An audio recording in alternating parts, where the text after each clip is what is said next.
upon your public profession by faith in Jesus Christ, sa inyong pagdinunsod sa inyong mga sala, pagdawat kay Ginoong Kristo ay mong personal mundo katuluwas, bautismo mo ikaw dating atre sa tubig sa bautismo, pagsunod kay Ginoong Kristo na first obedience sa pagkahilas, sa pamatayon sa Diyos, paglubog, o pagkabanaw.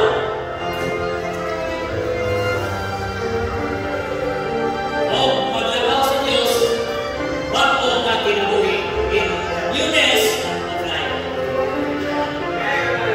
All of people say, Amen.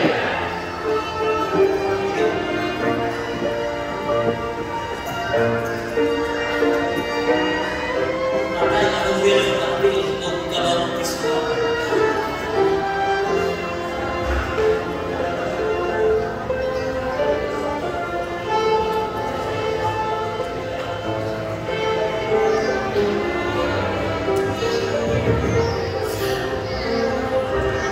Okay, again, ako pangutana, same question. Miss Rachel, saan ba kasi Ginoo na imo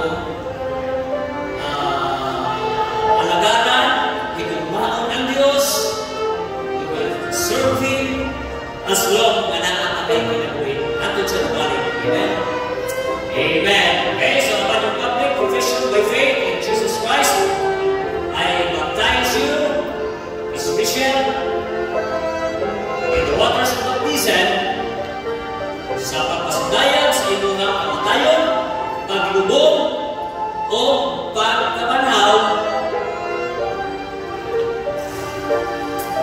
uban sa paglagaw na bago na kinabuhi, uban sa atong Ginoong Kristo. And all the people said, Amen. Okay, in the last, si Miss Natalie.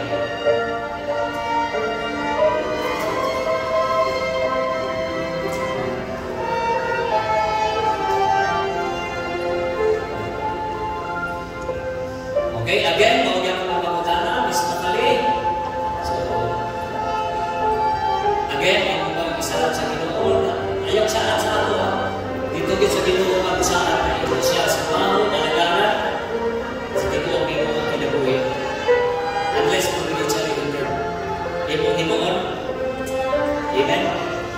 Amen. Okay, so, sumala sa inyong testimony leksyon, sa inyong pagdawat ni Ginoong Kristo, bautismuhan ko ikaw sa ngalan, sa Mahal, sa Anak, at sa Espiritu Santo, sa pagpasutayan sa inyong kamatayon, paglubog, o pagkabanhaw, and to walk in newness of life. All God's people said, Amen. Amen. Okay, manindog na Panginoon. So, magtatapos na, pinakita sa pagkampo, o niya, ako na i-welcome, okay, kating bago na dibautismuhan into this local church. Alright, so magtatapos na, pinakita sa pagkampo, for that chickens, we want another specializado.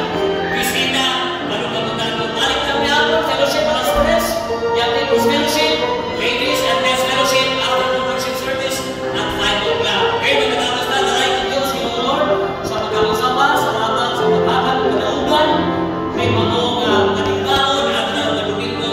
This is your day, O God. Salamat sa inyong katawan, na imo kaming bitigo, o ikaabot, imo malay na ito mga salamat sa mga pulong ninyo, Ginoo. Salamat sa mensahe, Sunday school lesson, o salamat sa inyong mga katawan. We thank you, O God, for these 3 souls that followed the Lord into the waters of baptism. So, I pray, O God, na ikaw mag-ahatag kanila o increase, magkapatuto kanila, pinaagi sa dawat, magpakaon sa pulong Ginoo, para sa ilahang matagdalan. So, dismiss us now with thy love and thy continued blessings. Oh, we will be careful to thank you and praise you for all the things you have done in your life. Salamat sa mga blessings. In Jesus' name,